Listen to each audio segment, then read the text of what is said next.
नमस्कार दोस्तों, आप देख रहे हैं अपना YouTube चैनल फिजिक्स क्लासेस। आज मैं आपको बताऊंगा, आज अपन अध्ययन करेंगे, आज हम आपको बताएंगे अचालक गोले के कारण विद्युत क्षेत्र की तीव्रता किस तरह से ज्ञात की जाती है। इस अचालक गोले से बनने वाले सारे प्रश्न आपको बताएंगे, बस चुटकियों में याद हो जाएगा, देखते देखते याद हो जाएगा। वीडियो पूरा देखिए। तो अपन चर्चा करते हैं अपन किसकी, अचालक गोले के कारण विद्युत क्षेत्र की तीव्रता। देखिए, अचालक गोले को दिया गया आवेश, यानी अपन पढ़ चुके हैं कि कोई भी अचालक वस्तु है उसको दिया गया आवेश क्या होता है, उसके आयतन में एक समान रूप से वितरित होता है। क्या होता है, आयतन में एक समान रूप से वितरित होता है। ठीक है, ये कोई कैपिटल आर त्रिज्या का अचालक गोला है। इसको क्यों आवेश से आवेशित किया गया, किससे किया गया है, क्यों आवेश से आवेशित किया गया है। अब इससे विद्युत क्षेत्र की तीव्रता ज्ञात करने के लिए अपन क्या करेंगे, बंद गोलीय गाउसीय पृष्ठ की कल्पना करेंगे। मतलब जो ये बंद गोलीय गाउसीय पृष्ठ की कल्पना करेंगे अपन, ये इस तरह से, ये मान लो स्मॉल आर त्रिज्या का पृष्ठ लेंगे अपन। क्या लेंगे, स्मॉल आर त्रिज्या का पृष्ठ लेंगे। और जो अपन ने ये लिया, क्या लिया, बंद गोलीय गाउसीय पृष्ठ लिया। इस पृष्ठ को अपन अनेक छोटे छोटे अल्पांशों में बना हुआ मान सकते हैं। इस तरह से छोटे छोटे अल्पांशों में, ये अनेक अल्पांशों से बना हुआ है बेटा। ठीक ऐसा ही अपन एक अल्पांश लेते हैं बिंदु P पर। क्या लेंगे बेटा, बिंदु P पर ठीक एक ऐसा ही अल्पांश लेंगे ds। एक अल्पांश लिया जिसका क्षेत्रफल है ds। ठीक है ना, इसके लिए ये E की डायरेक्शन हो जाएगी और ये ds की डायरेक्शन हो जाएगी। ये बिंदु P आप कहीं पर भी ले सकते हैं, E और ds की डायरेक्शन समान होगी। अब देखिए कि जो ये अपन ने बंद गोलीय गाउसीय पृष्ठ की कल्पना की और जो ये बिंदु P लिया, ये कहां कहां पर उपस्थित हो सकता है, कहां कहां पर अपन ले सकते हैं, कहां कहां अपन इसकी इमेजिनिंग कर सकते हैं, कहां कहां इसकी कल्पना कर सकते हैं। तो देखिए प्यारे बच्चों, ये बिंदु P, ये तो क्या है, कैपिटल आर त्रिज्या का अचालक गोला है। फिलहाल ये जो बिंदु है P, ये गोले के बाहर स्थित है। कहां पर है, बाहर स्थित है। मतलब इसका अर्थ क्या हो गया, नंबर एक पॉइंट क्या हो जाएगा, नंबर एक, कि जब बिंदु P गोले के बाहर स्थित हो, जब बिंदु P ये गोले के बाहर स्थित होगी, ये कैपिटल आर त्रिज्या का अचालक गोला, ये स्मॉल आर त्रिज्या का क्या है, गोलीय गाउसीय पृष्ठ है। तो स्मॉल आर का मान अधिक है किससे, कैपिटल आर से अधिक है। तो नंबर एक स्टेप क्या होगी, जब बिंदु P गोले के बाहर स्थित हो, अर्थात इसका अर्थ क्या होगा, small R greater than capital R. मतलब इसके लिए विद्युत क्षेत्र की तीव्रता का मान आएगा, मतलब E आउट। ठीक है, दूसरी स्टेप, जब ये बिंदु P अपन बाहर ना लेके इस पृष्ठ पर ले ले, कहां पर ले ले, बाहर ना लेकर पृष्ठ पर ले ले, तो इसका अर्थ क्या हो जाएगा, ये R, ये भी R होगी। तो इसका अर्थ क्या होगा बेटा, small r is equal to capital R। इसका अर्थ क्या होगा, क्या कह देंगे, जब बिंदु P गोले के पृष्ठ पर स्थित हो, क्या हो बेटा, गोले के पृष्ठ पर स्थित हो, अर्थात इसके लिए मान किसका होगा, ES का, मतलब E सरफेस का। समझ आई बात। तीसरी स्टेप क्या होगी, जब बिंदु P गोले के अंदर, ये जो गाउसीय पृष्ठ की कल्पना कर रहे हैं अपन, गोले के अंदर मान ले, क्या कर ले, गोले के अंदर गाउसीय पृष्ठ ले ले, तो ये चल के अंदर आ जाएगा। अंदर आएगा तो स्मॉल r का मान कम होगा किससे, कैपिटल R से। तो क्या लिखेंगे, जब बिंदु P गोले के अंदर स्थित हो, कहां पर हो, जब बिंदु P गोले के अंदर स्थित हो, तो देखिए बच्चों क्या हो जाएगा, small r less than capital R। इसका अर्थ क्या हो गया, E इन, विद्युत क्षेत्र के लिए किसका मान आएगा, E इन के लिए मान आएगा। और चौथा पॉइंट क्या होगा बच्चा, जब बिंदु P केंद्र पर हो, कहां पर हो? जब बिंदु P केंद्र पर हो। केंद्र पर होगा तो स्मॉल r का मान क्या होगा बेटा? 0। तो इसका अर्थ क्या हो जाएगा? विद्युत क्षेत्र EC सेंटर पर। समझ गए बात? कहां पर हो जाएगा? EC centre. अब अपन ये पॉइंट लेते हैं, पहला पॉइंट अपन स्टार्ट करते हैं। देखिए बच्चों, पहला पॉइंट क्या कहता है अपन को कि जब बिंदु P गोले के बाहर, कहां पर हो? जब बिंदु P गोले के बाहर स्थित हो, ये कोई कैपिटल R त्रिज्या का अचालक गोला है। विद्युत क्षेत्र की तीव्रता अपन को इससे ज्ञात करनी है। विद्युत क्षेत्र की तीव्रता इसके लिए जब अपन ज्ञात करेंगे, ई आउट के लिए ज्ञात कर रहे हैं, मतलब जब बिंदु P गोले के बाहर स्थित हो, तो ठीक अपन ने क्या कर ली? स्मॉल r त्रिज्या के बंद गाउसियन पृष्ठ की कल्पना कर ली और ये बिंदु P बाहर ले लिया। गोले से क्या ले लिया? बाहर ले लिया। अब इस बिंदु P पर एक अल्पांश लिया अपन ने, तो इस अल्पांश के लिए d अपन को क्या चाहिए? E की डायरेक्शन चाहिए और इसके सदिश क्षेत्रफल की डायरेक्शन भी चाहिए, जो कि अपन को ये उपलब्ध हो गई। ठीक है, अब क्या लिखेंगे? गाउस के नियम से। गाउस का नियम क्या होता है? गाउस थ्योरम क्या होती है? Phi E is equal to summation Q upon epsilon naught. क्या होती है बेटा? Phi E is equal to summation Q upon epsilon naught. अब ये समेशन Q क्या है कि गोले को कितना आवेश दिया गया है। तो कितना आवेश दिया गया बेटा? Q आवेश दिया गया है। तो अपन क्या लिख देंगे यहां पर?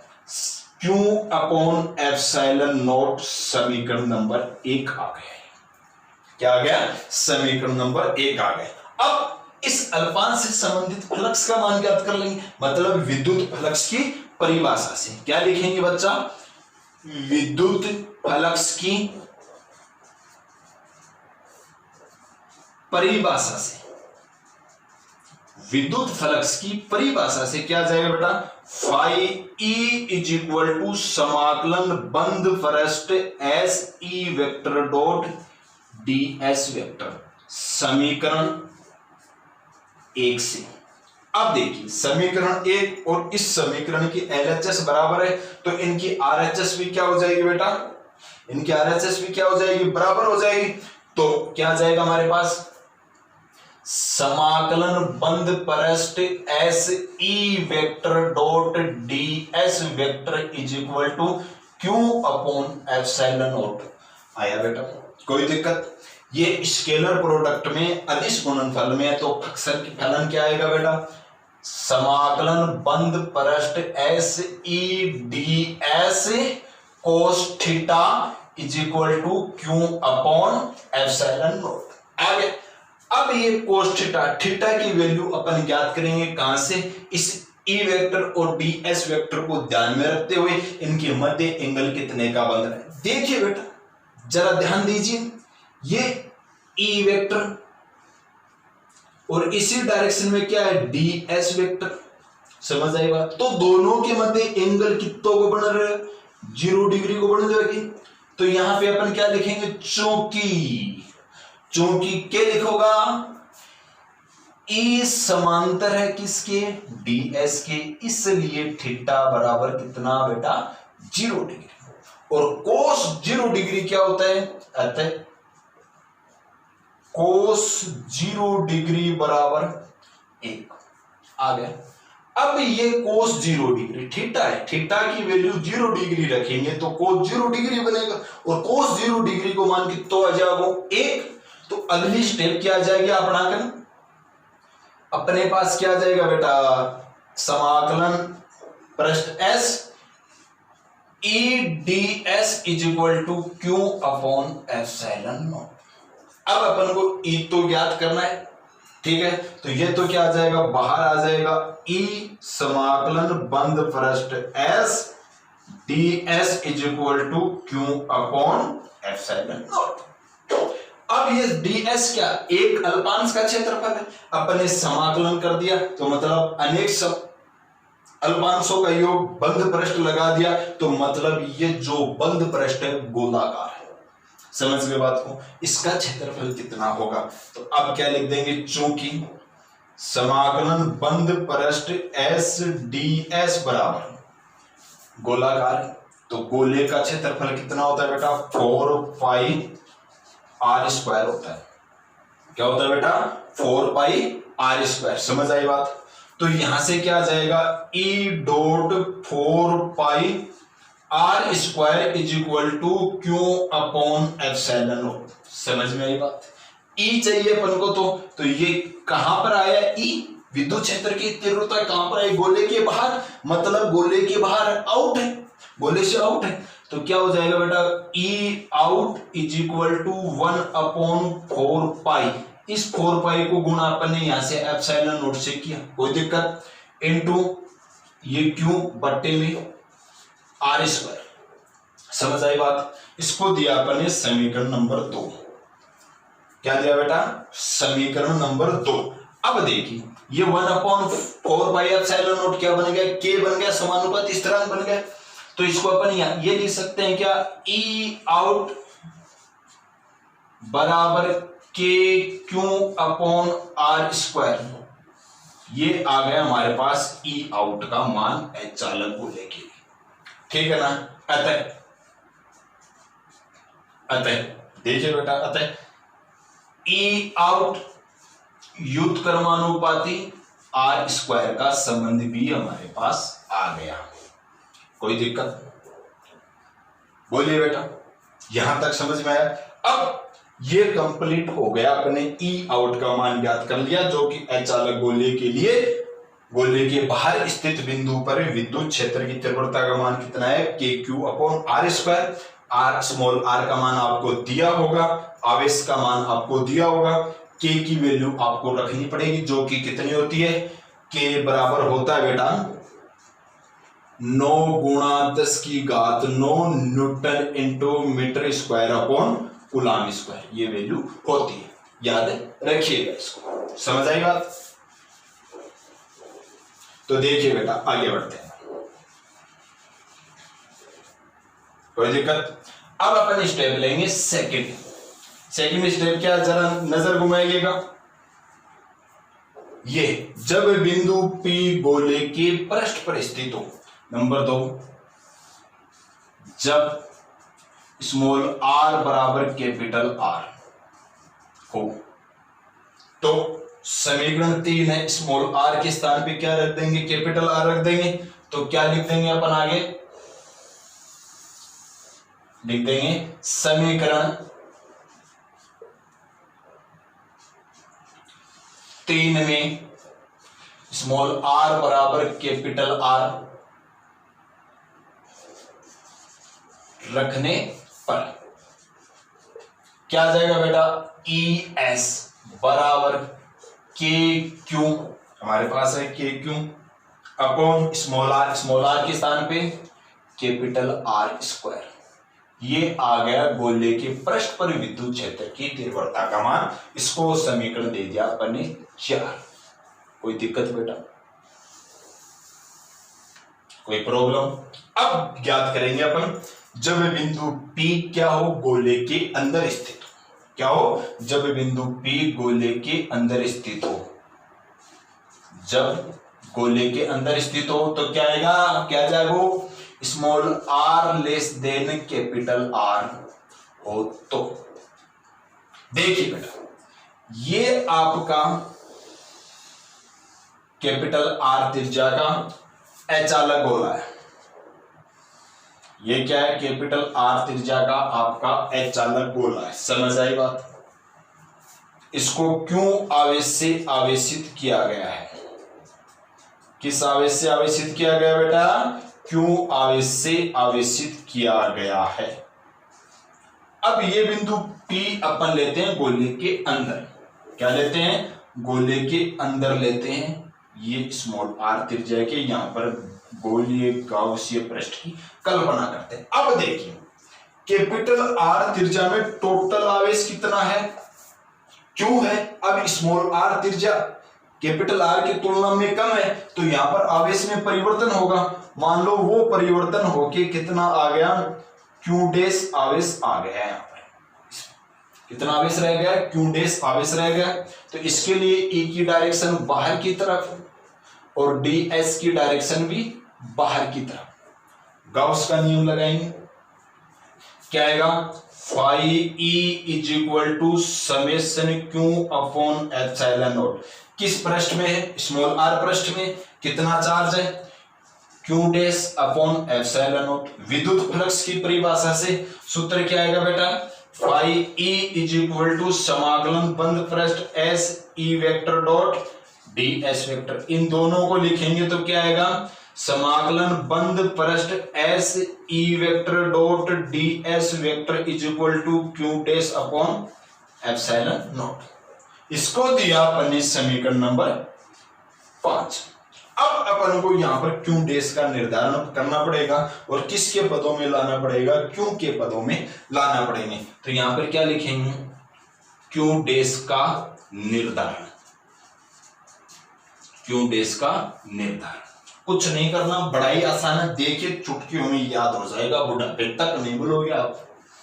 बुढ़ापा भी आ जाएगा फिर भी नहीं बोलोगे आप। देखिए क्यू डैश, एक तो हमारे पास कैपिटल आर त्रिज्या का गोला है और एक क्या कोर है? Small R. एक तो बड़ोड़ा आर कोर, एक छोटे के आर कोर।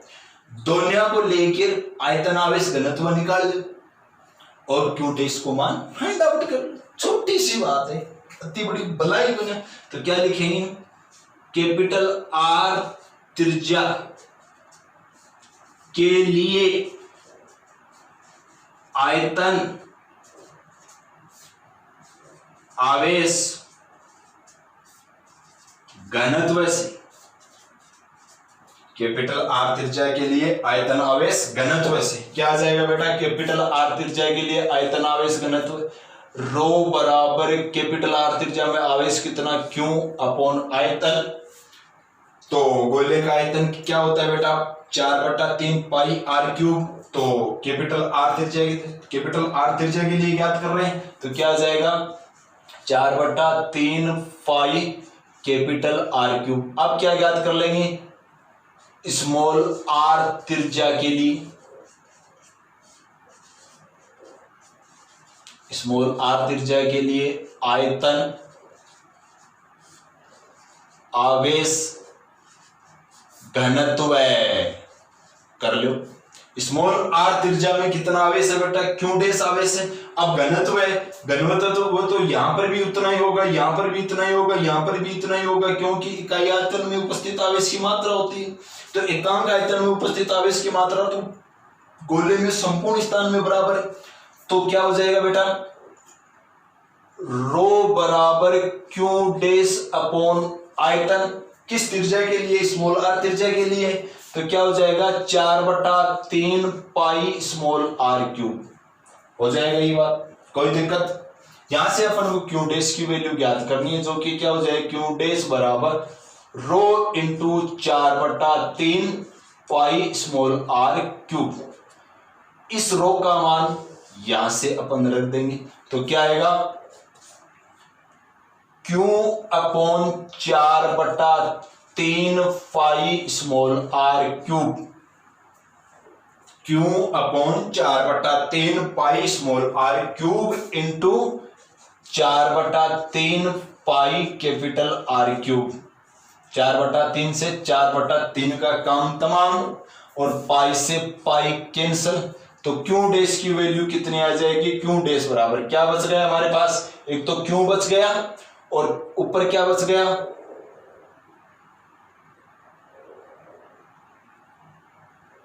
ये सॉरी कैपिटल आर होगा यहां पे और यहां पे स्मॉल आर।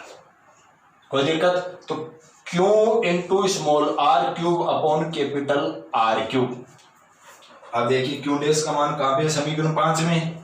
तो समीकरण 5 में क्यू डैश है, ये वहां पर इस समीकरण 5 में क्यू डैश की वैल्यू रख देंगे। रख दो समीकरण 5 से। समीकरण 5 से क्या आएगा बेटा? समाकलन बंद पृष्ठ E vector dot D S vector is equal to Q R cube upon epsilon naught into capital R cube. अब देखिए इसको अपन खोलें, ये स्टेप बन रही है आपके सामने। ये देखिए इधर वाली इतनी इतनी देखिए बन रही है, इसका यही सॉल्यूशन होगा। कोस थीटा आएगा और ई और डीएस के मध्य एंगल ज्ञात करेंगे। सेम इसी तरह का एंगल बनेगा, 0 डिग्री आएगा, cos 0 डिग्री का मान 1। ये स्टेप आएगी। एलएचएस की बात कर रहा हूं, यहां पर ये बनेगा, यहां तक कितना आएगा। तो मैं ये डायरेक्ट स्टेप लिख रहा हूं वहां पर, यहां से इस एलएचएस का काम इतना आपको करना है, ठीक है। तो देखिए E dot 4 pi R square बराबर क्यू आर क्यूब बटे epsilon naught into capital R cube, epsilon naught into capital R cube. ये स्मॉल आर स्क्वायर का यहां से कैंसिल हो गया, बच गई एक आर। तो ई इन कितना आ जाएगा बेटा, ई इन बराबर 1/4 pi epsilon naught into Q R upon capital R cube बच गई। कोई दिक्कत? अतः ई इन बराबर क्या आ जाएगा, ई इन बराबर क्या आ जाएगा बेटा, क्या जाएगा, के Q R upon capital R cube. ये समीकरण नंबर आ गया 6। अतः ई इन समानुपाती आर। इसका अर्थ क्या होगा, गोले के अंदर जब अपन केंद्र से पृष्ठ की तरफ बढ़ेंगे तो विद्युत क्षेत्र की तीव्रता का मान बढ़ेगा और पृष्ठ पर आके क्या होगा, अधिकतम होगा, फिर क्या होगा, वापस घटना शुरू हो जाएगा। समझ आई बात? अब अपन ज्ञात करेंगे चौथा पॉइंट। चौथा पॉइंट क्या है, r बराबर 0। जब अपन यहां पे स्मॉल r बराबर 0 रखेंगे, जब अपन स्मॉल r बराबर यहां पे 0 रखेंगे तो पूरी वैल्यू क्या हो जाएगी, r बराबर 0 हो तो ई सी कितना आ जाएगा बेटा, 0 आ जाएगा। कोई दिक्कत? समझ गए बात? क्योंकि यहां पे 0 रखेंगे तो ये पूरी वैल्यू 0 हो जाएगी, और 0 किस पर हुई है, केंद्र पर हुई है। यहां पर लाएंगे अपन पॉइंट ये सी, पी यहां पे रखेंगे तो स्मॉल आर बराबर 0 हो जाएगा, तो 0 होते ही मान आ जाएगा। अब अपन ज्ञात करेंगे, ये आपका बड़ा काम का है और 2018 में आया हुआ है, ई व आर में ग्राफ। ये आप बोर्ड एग्जाम 2018 में 1 नंबर का पूछा गया। तो देखिए